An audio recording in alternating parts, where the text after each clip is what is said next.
بسم اللہ الرحمن الرحیم۔ السلام علیکم پاکستان۔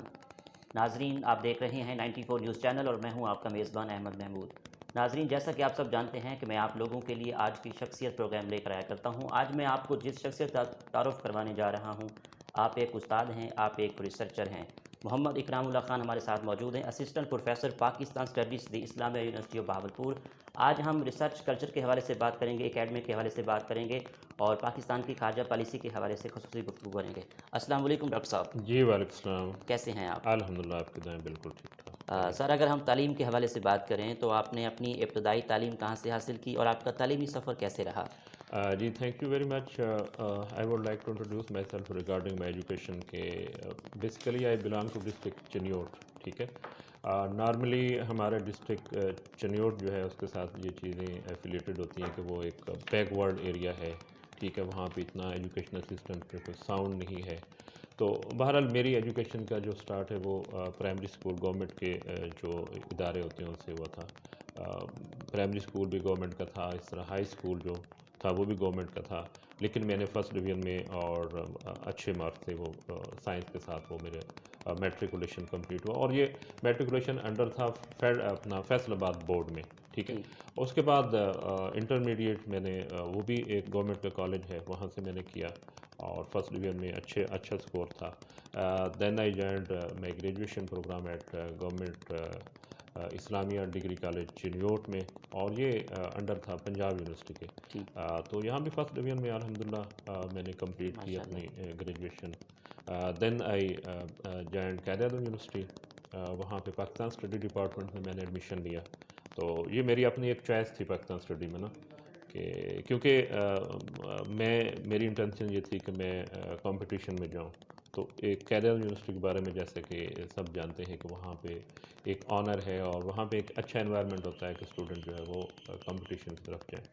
تو اس کے بعد 2010 میں میں نے ایم فل پولیٹیکل سائنس میں ایڈمیشن لیا DZU ملتان سے، اور 2016 میں آئی completed my doctorate in political science department. تو 2019 میں I joined Islamia university as assistant professor, اور ابھی یہ یہاں پہ سرو کر رہا ہوں۔ آپ کا PhD کا تھیسس کس حوالے سے تھا؟ ہاں، میرا PhD کا جو ٹاپک تھا وہ بہت انٹرسٹنگ ہے، وہ ہے separation of power and its impact on people empowerment in Pakistan, اور یہ سیشن تھا میرا ریسرچ کا جو وہ 2007 سے 2013 تھا۔ تو اس میں basically separation of power as you know کہ اس میں 3 انسٹیٹیوشن کا ہم اس کی پرفارمنس دیکھتے ہیں، کیونکہ 3 انسٹیٹیوشن بیسیکلی جوڈیشری، ایگزیکٹو اور لیجسلیچر ہوتا ہے نا۔ جی۔ تو 2007 میں چونکہ ایک کچھ کنسٹرینٹ ریلیشن شپ تھے بٹوین ایگزیکٹو اینڈ جوڈیشری، تو اس کی وجہ سے جوڈیشری نے فرسٹ ٹائم نا اپنے آپ کو امپاور کیا۔ تو ہم کہتے ہیں کہ پاکستان کی ہسٹری میں جوڈیشری نے فرسٹ ٹائم اپنے آپ کو ایک پاورفل یا انڈیپینڈنٹ انسٹیٹیوشن کے طور پہ اپنے آپ کو ایزرٹ کیا۔ تو اس وجہ سے کچھ اچھی ڈیولپمنٹس ہوئیں پیپل امپاورمنٹ کے حوالے سے۔ تو میں نے یہ دیکھا تھا کہ لوگ امپاور ہوئے ہیں یا نہیں ہوئے، یعنی ان کو لبرٹی ملی ہے یا نہیں ملی۔ تو اوورآل میری فائنڈنگ یہ تھی، مکس ہی تھی، کچھ مطلب لوگوں کو امپاورمنٹ ملی بھی تھی کہ ڈیموکریٹک پیریڈ کمپلیٹ ہوا، اس کے بعد الیکشن ہوئے، یہ ساری چیزیں۔ تو لیکن اوورآل ہم دیکھتے ہیں کہ لوگوں کو نہ کوئی جسٹس ملتی ہے، نہ اس طرح کی کوئی وہ ایجوکیشن یا ہیلتھ فیسلٹیز۔ تو مکس رہا اوورآل، میری فائنڈنگ تھی کہ لوگ امپاور نہیں ہوئے۔ ٹھیک، آپ کے کتنا ریسرچ آرٹیکل پبلش ہو چکے ہیں؟ میرے 6 اس وقت الحمدللہ پبلش ہو چکے ہیں ریسرچ آرٹیکل، اور باقی اسی طرح 6-7 جو ہیں وہ پائپ لائن میں ہیں، کچھ کی ایکسیپٹنس ہے اور کچھ جو ہیں انڈر پروسیس ہیں۔ ٹھیک۔ تو سر، پاکستان کے ریسرچ کلچر کو کس طرح پروموٹ کیا جا سکتا ہے، خاص طور پر یونیورسٹی سطح پہ؟ یس، یہ کیونکہ ہم ایک ڈیولپنگ کنٹریز ہیں تو یہاں پہ ایک بڑا مسئلہ ہے ریسرچ کا۔ تو یہاں پہ ابھی تک اس طرح کا انوائرمنٹ تو نہیں ہے ریسرچ کا، لیکن بہرحال اس کے اگر کیسے ہم اس کو پروموٹ کر سکتے ہیں، تو پہلی بات تو یہ ہے کہ ہم جو سلیکشن ہے ہماری، جو ڈاکٹر یا پروفیسر صاحبان جو فیکلٹی کی سلیکشن ہوتی ہے، پہلے تو وہ ایک ویل کوالیفائڈ، ان کو ایکسپیرینس ہونا چاہیے، اور سیکنڈ یہ ہے کہ فنڈز کی کمی ہے زیادہ تر ہمارے ہاں، کہ فنڈ اسٹوڈنٹ کو نہیں ملتے. ہم موسٹلی پتہ ہے کہ جو ہمارے ہاں P H D M Phil کے اسٹوڈنٹ ہوتے ہیں موسٹلی وہ سیلف فائنانس پہ کر رہے ہوتے ہیں, ان کو اسکالرشپ کی سہولیات نہیں ہوتی. اب جب اسکالرشپ کی سہولیات یا فائنانس کی سہولیات نہیں ہوتی تو اسٹوڈنٹ بھی اتنی انٹرسٹ سے وہ نہیں رہتے. پھر یہ ہوتا ہے کہ ریسرچ کلچر کو کہ ہم نے آگے اس کو مارکیٹ اورینٹڈ تو ہم بناتے نہیں ہیں. ہمارا جو ہے نا اس کو مارکیٹ اورینٹڈ اگر ہم بنائیں اپنے ریسرچ کلچر کو تو لوگ اس کی طرف زیادہ انکلائنڈ ہوتے ہیں. تو دو چیزیں, ایک تو فائنانس کی اور پھر اس میں مارکیٹ بیسڈ ہماری ریسرچ ہونی چاہیے. ٹھیک اس پہ اگر ہم فوکس کریں تو لوگ زیادہ انٹرسٹڈ ہوتے ہیں. ٹھیک سر, مطالعہ پاکستان کے جو اسٹوڈنٹس ایم اے پاس ہو جاتے ہیں تو ان کا کیا اسکوپ ہے, کون سی فیلڈ کو جوائن کر سکتے ہیں؟ جی, پاکستان اسٹڈی کے اسٹوڈنٹ کے لیے بہت زیادہ اسکوپ ہے.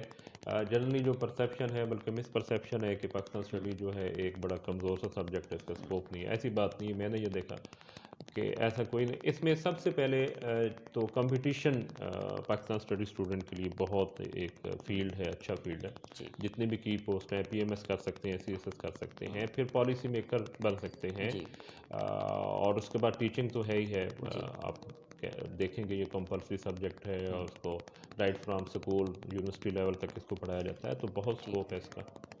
اچھا سر, مطالعہ پاکستان میں سی ایس ایس اور پی ایم ایس کرنے کے لیے کس طرح کی تیاری کرنی چاہیے؟ ایز اے ایکسپرٹس کیا کہیں گے آپ؟ اس میں جتنے بھی کورسز ہم آفر کرتے ہیں نا جی اسٹوڈنٹ کو, جی وہ تقریباً وہ سی ایس ایس اور پی ایم ایس کے ریلیٹڈ ہوتے ہیں. لیٹس سے کہ سول بیوروکریسی کے کورس جہاں پہ پڑھایا جاتا ہے, ملٹری بیوروکریسی کا پڑھایا جاتا ہے, رول آف میڈیا پڑھایا جاتا ہے, یہاں پہ سوسائٹی اینڈ کلچر کا کورس پڑھایا جاتا ہے, فارن پالیسی کا پڑھایا جاتا ہے. تو یہ سارے کورسز جو ہیں ہمارے ہاں جو آفر ہوتے ہیں یہ سارے سی ایس ایس اور پی ایم ایس کے لیے بہت ہیلپ فل ہوتے ہیں اسٹوڈنٹ کے لیے.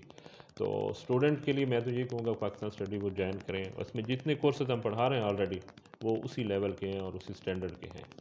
ٹھیک ہے سر, پاکستان میں سیاسی شعور کو بڑھانے کے لیے بی ایس لیول تک جو پاکستان اسٹڈیز پڑھی جا رہی ہے, اس کا سلیبس سیاسی شعور پیدا کر رہا ہے یا نہیں کر رہا ہے, اس بارے میں آپ کیا کہیں گے؟ نہیں, بالکل نہیں کر رہا. ہمارا سلیبس اس کو ریفارم کرنے کی ضرورت ہے. جی ہمارا سلیبس جو ہے بی ایس لیول کے اسٹوڈنٹ کو اتنا کانشیس اتنا شعور پیدا نہیں ہوتا.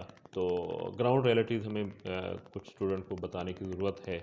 اصل مسئلہ یہ ہے کہ ابھی تک صحیح طور پہ پاکستان میں وہ پولیٹیکل کلچر ڈیولپ نہیں ہو رہا.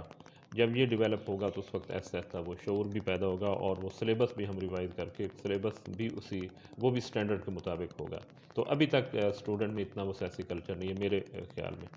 جمہوری نظام کی کیا خصوصیات ہیں؟ پاکستان میں ریئل جمہوریت ہے؟ جمہوری نظام جیسا کہ آپ سب کو پتہ ہے کہ وہ ہوتی ہے پارٹیسپیٹری ڈیموکریسی, کہ ایکویلٹی ہوتی ہے, میکسیمم پارٹیسپیشن ہوتی ہے, جتنے بھی سیگمنٹ آف سوسائٹی ہوتے ہیں وہ سارے اس میں پارٹیسپیٹ کرتے ہیں. کسی کو ایکسکلوڈ نہیں کیا جاتا, سب کو انکلوڈ کیا جاتا ہے, یعنی انکلوسیو تھیوری ہوتی ہے نا. ٹھیک اس سر. میں آل سیگمنٹ آف سوسائٹی اس میں چاہے وہ کسی بھی رنگ نسل مذہب کا ہے تو وہ سارے اس میں شامل ہوتے ہیں. ٹھیک. تو ان کی شمولیت ہوتی ہے اور انہی کی شمولیت جو ہے وہ اسی پہ ہی پھر ڈیسیژن کیے جاتے ہیں, یعنی کنسنسس ہوتا ہے.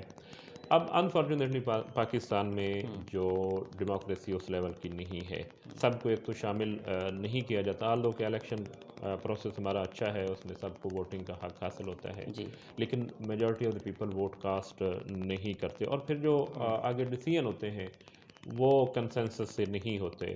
ٹھیک ہے, ٹھیک. تھوڑا سا ہمارا پولیٹیکل پارٹیز میں بھی ایشو ہے. پولیٹیکل پارٹیز جو ہیں آل دو پولیٹیکل پارٹیز ہیں لیکن وہاں پہ جمہوریت نہیں ہے. وہاں بھی ہم دیکھتے ہیں کہ ڈکٹیٹرشپ زیادہ ہوتی ہے, ون مین شو ہوتا ہے. تو اس طرح جو بھی پرائم منسٹر ہے یا ایگزیکٹو ہے یا جو بھی دوسرے انسٹیٹیوشن ہیں تو ان میں ڈیموکریٹک کلچر ابھی تک ڈیولپ نہیں ہو رہا, لیکن ایسا ایسا ہو جائے گا انشاءاللہ. ٹھیک ہے سر, پاکستان میں اگر بات کروں تو پاکستان میں فارن پالیسی کے حوالے سے کیا فارن پالیسی کے بنیادی اصول کیا ہیں اور پاکستان کا سب سے اچھا دوست ملک کون سا ہے؟ یس, فارن پالیسی تو آپ کو پتہ ہے کہ یہ بیس ہوتی ہے کسی بھی کنٹری کی. یہ ماڈرن ہمارا جو اسٹیٹ سسٹم ہے اس میں ہر اسٹیٹ کی اپنی ایک فارن پالیسی ہوتی ہے. پاکستان کی فارن پالیسی ڈیفینیٹلی یہ ہے کہ ہم نے فرینڈ شپ ریلیشن شپ رکھنے ہیں باقی کنٹریز کے ساتھ, اور اس سے بڑھ کے اپنی انٹرسٹ جو ہے ہماری جو بیس ہے فارن پالیسی کی کہ اپنی انٹرسٹ جو ہے اس کو پروٹیکٹ کرنا ہے، اور فارن پالیسی بیس اسی پہ کرتی ہے کہ اپنے انٹرسٹ کو سیکیور کرنا ہے۔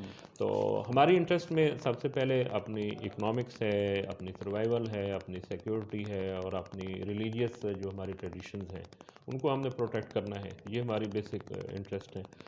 تو اکانومی کو ہم بڑھا سکتے ہیں۔ آپ نے کہا کہ کون ہمارا ریئل فرینڈ کون ہے، جی تو ایک تو فارن پالیسی میں یہ ہوتا ہے کہ کوئی ریئل فرینڈ نہیں ہوتا، انٹرسٹ ہی آپ کی ریئل فرینڈ ہوتے ہیں۔ جی جہاں آپ کو اپنی انٹرسٹ سیکیور نظر آتے ہیں وہی آپ کا ریئل فرینڈ ہے۔ آج کل تو چائنا ہے ہمارا، یعنی اس کے ساتھ ہماری انٹرسٹ جو ہیں وہ پروٹیکٹڈ ہیں۔ باقی مسلم کنٹریز کے ساتھ ہماری انٹرسٹ ہے، اور سپر پاور کے ساتھ بھی ہماری انٹرسٹ ہے، ان کے ساتھ بھی فرینڈ شپ ہے۔ بہرحال دیکھنا یہ ہوتا ہے کہ ہماری انٹرسٹ جو ہے، مفادات کس کے ساتھ زیادہ سیکیور ہیں، وہی ہمارے لیے بہتر ہوتا ہے، وہی ہمارے لیے ٹرو ٹھیک فرینڈ ہے سر، نیوز پیپر کا مطالعہ CSS کے طلبات کے لیے کتنا مفید ہے؟ یہ بہت ضروری ہوتا ہے، کیونکہ اس میں وہ اپنے آپ کو اپڈیٹ رکھتے ہیں۔ CSS میں کیونکہ ایک کرنٹ افیئر کا ایک پورا پیپر ہوتا ہے، جنرل نالج ہوتا ہے کرنٹ افیئر کا، تو چیزوں کو اپڈیٹ رکھنے کے لیے اسپیشلی ڈان نیوز پیپر بہت ضروری ہوتا ہے، اور یہ اسٹوڈنٹ کو لازمی اس کے ساتھ جو ہے کنیکٹڈ ہونا چاہیے، اپڈیٹ رکھنا چاہیے اپنے۔ ٹھیک سر، ڈپارٹمنٹ مطالعہ پاکستان ان فیوچر کانفرنس کروانے کا ارادہ رکھتا ہے؟ جی بالکل، کوئی بھی ڈپارٹمنٹ ہے تو اس کی سکسیس یا فیلئر جو ہوتی ہے وہ ایکٹیویٹیز پہ ہوتی ہے، تو ہمارا پاکستان اسٹڈی ڈپارٹمنٹ بھی الحمدللہ اس وقت جو ہے نا کانفرنس کروانے جا رہا ہے، ٹھیک، اور اس کا ٹاپک بہت زبردست ہے۔ آپ کو پتہ ہے اس کا ٹاپک؟ جی بتائیے سر۔ ہاں، ٹاپک اس کا ہے سوشل سائنسز اینڈ ہیومینٹی۔ ٹھیک، بیسیکلی اس کا جو تھیم ہے سوشل سروسز اینڈ ہیومینٹی، اس کا پرپز یہ ہے کہ سوشل سروسز جو ہیں وہ کس طرح سرو کر رہی ہیں، سوشل سائنسز جو ہے کس طرح ٹھیک، سرو کر رہی ہیں ہیومینٹی میں، انسانیت کے لیے۔ یہ جتنے بھی ہم لاز بناتے ہیں، جتنی بھی ہماری ایکٹیویٹیز ہے، جتنے بھی انسٹیٹیوشن ہیں، جتنے بھی ہم کورسز پڑھتے ہیں یا پڑھاتے ہیں، وہ بیسیکلی تو ہیومینٹی کے لیے ہی ہیں۔ تو سوشل سائنسز میں یہ ہمارے جو پاکستان اسٹڈی ہے، ہسٹری ہے، سوشیالوجی ہے، اکنامکس ہے، یہ سبجیکٹ جو ہیں یہ کیا رول ادا کرتے ہیں ہیومینٹی کو سرو کرنے کے لیے۔ ٹھیک، تو یہ بہت اچھا ٹاپک بھی ہے، تھیم بھی ہے، اور انشاءاللہ ہم اس پہ کافی کچھ کلیکٹ بھی کریں گے اور ایکسپرٹ کی اوپینین بھی لیں گے اس میں۔ ٹھیک، یہ کانفرنس نیشنل لیول پہ ہوگی یا انٹرنیشنل لیول پہ ہوگی؟ یہ انٹرنیشنل لیول پہ، حالوں کہ کووڈ کی وجہ سے اس طرح تو ہماری گیٹ ٹوگیدر نہیں ہو سکتی، یا اللہ کرے اس وقت تک حالات ٹھیک ہو جائیں تو آن لائن بھی ہم لے سکتے ہیں۔ انٹرنیشنل جو اسپیکر ہوں گے وہ آن لائن بھی اس میں پارٹیسپیٹ کر سکتے ہیں، اور یہ ابھی تک ہماری انٹرنیشنل ہی ہے۔ Engineer professor doctor Athar Mahboob, vice chancellor the Islamia university of Bahawalpur کی لیڈرشپ میں یونیورسٹی کس حد تک ترقی کر رہی ہے؟ جی جیسا کہ ان کے بارے میں مشہور ہے، زبان زد عام ہے، سب لوگ یہ کہتے ہیں کہ یہ ایک ویژنری وائس چانسلر صاحب ہیں۔ ہم نے تو جب سے دیکھا ہے انہوں نے اس یونیورسٹی کی بہتری کے لیے اور امپرومنٹ کے لیے ہی کوششیں کی ہیں، چاہے وہ اکیڈمک ہو، اسٹوڈنٹ کے لیے ہو۔ اسٹوڈنٹ کی آپ دیکھیں اس کی امپرومنٹ سے آپ اسی سے اندازہ لگا لیں کہ مور دین 40,000 اسٹوڈنٹ کی انرولمنٹ ہوئی ہے، فیکلٹی کی سلیکشن ہو رہی ہے۔ تو یہ جب اور انفراسٹرکچر ڈیولپمنٹ ہو رہا ہے، دیکھیں پوری یونیورسٹی میں ڈیولپمنٹ ہو رہی ہے، تو یہی پیس ان کی رہی، اسپیڈ رہی، تو انشاءاللہ ہماری یونیورسٹی جو ہے رینکنگ میں بہت آگے جائے گی۔ ٹھیک ہے، سیاسی پارٹیاں سیاسی شعور کو بڑھانے کے لیے کس طرح اہم کردار ادا کر سکتی ہیں؟ بالکل، سیاسی شعور بڑھانے کے لیے پہلا سٹیپ ہی سیاسی پارٹی ہوتا ہے، کیونکہ یہ پولیٹیکل پارٹی ہوتی ہے جو لوگوں کو موٹیویٹ کرتی ہے، لوگوں کو ایک ڈائریکشن دیتی ہے۔ اس سے پہلی سب سے بڑی اگزامپل تو ہم پاکستان کے حوالے سے دے سکتے ہیں کہ 1906 میں جب مسلم لیگ اسٹیبلش ہوئی تو وہ بھی ایک پولیٹیکل پارٹی تھی نا، وہی پولیٹیکل پارٹی اسی کے موومنٹ کی بیس پہ پاکستان جو ہے 1947 میں اسٹیبلش ہوا۔ ہم یہ نہیں کہہ سکتے کہ جو پاکستان بنا تھا وہ کوئی آؤٹ آف پولیٹیکل مینز بنا تھا، بلکہ وہ پولیٹیکل مینز سے، ڈیموکریٹک مینز سے ہی بنا تھا، وہ کوئی ملٹری مینز سے نہیں بنا تھا، یعنی کہ پاور کے زور پر نہیں بنا تھا، ایک سیاسی شعور کی وجہ سے ہی بنا تھا۔ تو اگر 1947 سے پہلے ایک پولیٹیکل پارٹی جو ہے ایک علیحدہ وطن بنا سکتی ہے، ملک مسلمانوں کے لیے بنا سکتی ہے، تو یقیناً پولیٹیکل پارٹی پاکستان کے سیناریو میں بھی بہت اپنا رول ادا کر سکتی ہیں اور کر رہی ہیں، اور لوگ اپنے شعور کے بارے میں زیادہ جو ہے کانشیس ہوتے ہیں۔ ٹھیک ہے سر، مطالعہ پاکستان ڈپارٹمنٹ میں کتنا طلبات ایم فل اور پی ایچ ڈی کر رہے ہیں اور کتنا فیکلٹی ممبر ہیں؟ فیکلٹی ممبر تو ہم 11 ہیں، جس میں 7 ہم پی ایچ ڈی ڈاکٹر ہیں، باقی پی ایچ ڈی کر رہے ہیں، ایم فل تو سب ہیں۔ تو جہاں تک اسٹوڈنٹ کی ہے وہ آلموسٹ ہماری وہ اسٹرینتھ مکمل ہے. مجھے ایگزیکٹ تو یاد نہیں ہے کہ کتنے، لیکن ہم جو اسٹوڈنٹ اور ٹیچر کی ریشو کے حساب سے ایڈمیشن کرتے ہیں اس لحاظ سے ہماری وہ ریشو کمپلیٹ ہے. مطلب کہ ایک ڈاکٹر کے پاس 11 یا 12 اسٹوڈنٹ ہوتے ہیں، ٹھیک تو اس لحاظ سے ہم سب کے پاس وہ ریشو کمپلیٹ ہے. ٹھیک. Professor doctor Aftab Hussain Gilani, chairman department of Pakistan studies and dean faculty of law کی لیڈرشپ میں پاکستان ڈپارٹمنٹ جو ہے کس حد تک ترقی کر رہا ہے، اور ان کا آپ لوگوں کے ساتھ کس طرح کا بیہیو ہے، اس طرح کا کیا پوائنٹ آف ویو ہوگا آپ کے؟ ڈیفینیٹلی یہ تو سب کو معلوم ہے کہ ایک ٹیم جو ہوتی ہے، ٹیم ہمیشہ اپنے ایک لیڈر کے حساب سے ہی چلتی ہے. جی اور جو ٹیم ورک ہوتا ہے اس میں ایک کارڈیل ریلیشن شپ ہوتا ہے. سب آرڈینیٹ اور جو ہیڈ شپ ہوتی ہے اس کے درمیان ایک کارڈیل اور فرینڈ شپ ریلیشن شپ ہی اس ڈپارٹمنٹ کو بوسٹ کرتی ہیں یا اس کی سکسیس کے لیے ہوتی ہے. تو ہمارے جو آفتاب گیلانی صاحب ہمارے چیئرمین ہیں، ماشاء اللہ ان کی لیڈرشپ میں ڈپارٹمنٹ ہر لحاظ سے جو ہے گرو کر رہا ہے، کیونکہ یہ ایکٹیویٹیز کروانے میں خود بھی ایک سوشل قسم کے ہیں، اور تقریباً یونیورسٹی میں جتنے بھی بڑے بڑے جو ان کی کمیٹیز ہیں ان کے یہ ہیڈ بھی ہیں.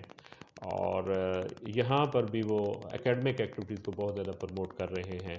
اور ڈپارٹمنٹ میں ظاہر اکیڈمک ایکٹیویٹیز چلیں، ریسرچ ایکٹیویٹیز چلیں، یعنی سیمینار کرواتے ہیں، ابھی کانفرنس کروا رہے ہیں، اور باقی فیکلٹی کے ساتھ، کولیگ کے ساتھ ان کا بیہیویئر بہت اچھا آئیڈیل ہے. ہم سب کے یہ آئیڈیل ہیں، ماشاء اور اللہ. انشاءاللہ یہ چیز جو ہے، یہ ان کی جو خوبی ہے یہ کنٹینیو رہنی چاہیے. اور ہم سب دعا گو ہیں کہ انشاءاللہ اسی طرح ہمارا ایک کارڈیل اور فرینڈلی ریلیشن رہے ڈپارٹمنٹ میں. ادب کے حوالے سے بات کروں تو ادب سے کس حد تک لگا ہوا ہے آپ کو؟ آپ کی ہابیز کیا کیا ہیں؟ بس جو بھی اکیڈیمیا کے ساتھ ہوتا ہے، جو بھی پڑھائی کے ساتھ پروفیسر جو ہوتا ہے اس کو ادب کے ساتھ تو شوق رہتا ہی ہے، پڑھنا پڑتا ہے. لیکن جہاں تک آپ کی بات ہے کہ کیا ہابیز ہیں، تو ہابیز یہی پڑھنے پڑھانے کی ہابی میں تو ہے. باقی سوسائٹی کے ساتھ رہتے ہیں، سوشل جو بھی ریلیشن شپس ہیں وہ بھی اٹینڈ کرتے ہیں. کوئی اس طرح تو میں اسپیسیفک نہیں کر سکتا کہ میری کوئی خاص کوئی ہابی ہے کہ کرکٹ ہے یا کوئی اور گیم ہے، یا سوسائٹی میں ایک نارمل انسان جس طرح ہے اس طرح ہماری. ٹریول کرنا پسند ہے آپ کو؟ ٹریول پسند بھی ہے اور ہو بھی جاتا ہے ٹریول، کیونکہ through out life almost education کے سلسلے میں مختلف یونیورسٹی میں ہم پڑھتے رہے، اور اس کے بعد پھر جاب کے سلسلے میں مختلف اسٹیشن پہ پوسٹنگ رہی. تو all over Pakistan almost travelling رہی ہے. ٹریول کرنے سے کیا چیز کریٹ کرتے ہیں، کیا چیز سیکھتے ہیں آپ؟ وہ تو یقیناً آپ جہاں بھی جاتے ہیں ایک وہاں کا کلچر سب سے پہلے آپ دیکھتے ہیں. ٹھیک ہے، وہاں لوگوں کا ایک مزاج کا پتہ چلتا ہے، وہاں کے لوگوں کی اکنامک کنڈیشن کا پتہ چلتا ہے کہ وہاں کے ان کی معاشی حالات کیسے ہیں، کیونکہ وہی چیز ریفلیکٹ کرتی ہے ان کے آگے اس شعور پہ، ایجوکیشن پہ. تو بہت کچھ سیکھنے میں، یعنی پاکستان اسٹڈی کا اگر کوئی بندہ ہے تو اس کو ٹریولنگ میں جو ہے اس کو first hand knowledge, first hand information ملتی ہے ٹریولنگ کے تھرو، وہاں کے اکنامک کا، پولیٹیکل کا، یا جو بھی سچویشن، جو بھی کنڈیشن ہوتی ہے لوگوں کی. ٹھیک.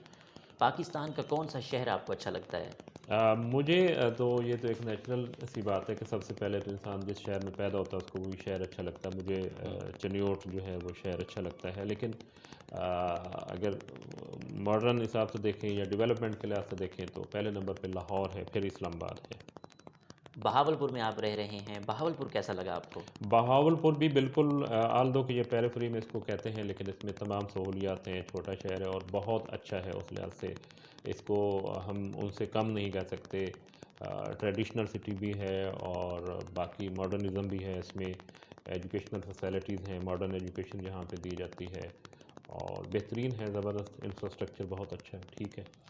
اچھا سر، آخر میں سننے والوں کو، دیکھنے والوں کو کیا پیغام دیں گے؟ اسٹوڈنٹس کو کووڈ-19 کے حوالے سے ہو گیا، تعلیم کے حوالے سے ہو گیا. بس ایک چیز ہوتی ہے کہ ایمانداری، ہارڈ ورک جو ہے یہ ہمارا ایک اصول ہونا چاہیے. پاکستان میں انفارچونیٹلی پروفیشنلزم کی بہت کمی ہے. پروفیشنلزم یہ ہوتا ہے کہ آپ جس بھی فیلڈ میں ہوتے ہیں اس فیلڈ میں آپ ایکسپرٹ ہوں. ٹھیک. ہمارے ہاں المیہ یہ ہے کہ ہمارا فیلڈ کچھ اور ہوتا ہے، ہماری ایکسپرٹیز کچھ اور ہوتی ہیں. ٹھیک ہے، ہم جس ٹھیک. فیلڈ میں کام کر رہے ہوتے ہیں اس میں ایکسپرٹ نہیں ہوتے، یا کسی اور فیلڈ میں ہم اپنی اوپینین دینے کے لیے کوشش کرتے ہیں. تو ہمیں پروفیشنلزم کی ضرورت ہے کہ ہم جس بھی فیلڈ میں ہیں، جس بھی اسٹیج پہ ہیں، وہاں پہ محنت ایمانداری سے کام کریں. اور چاہے وہ اسٹوڈنٹ ہیں، ہم اسٹوڈنٹ اگر ہیں تو وہ بھی اپنے پروفیشنلزم کو شو کریں کہ دیانتداری سے پڑھیں، اپنی ایجوکیشن کو کمپلیٹ کریں. اگر ہم ٹیچر ہیں تو ہمیں ایز اے ٹیچر ایکسپرٹ ہونا چاہیے، پروفیشنلزم کی طرف فوکس کرنا چاہیے. تو یہ چیزیں ہیں، ہم اپنی پروفیشنلزم کو امپروو کریں، اور دیانتداری، ایمانداری، خلوص اور محنت، یہ چیزیں ہیں اور ہمیں ان کو ساتھ لے کے چلنا چاہیے. بہت شکریہ، آپ نے ہمیں قیمتی ٹائم دیا. جی بہت شکریہ، ویلکم. جی تو ناظرین، آپ نے آج کی شخصیت پروگرام سنا. اسی کے ساتھ اپنے میزبان احمد محمود کو اجازت دیجیے. اللہ حافظ. اللہ نگہبان. پاکستان زندہ باد.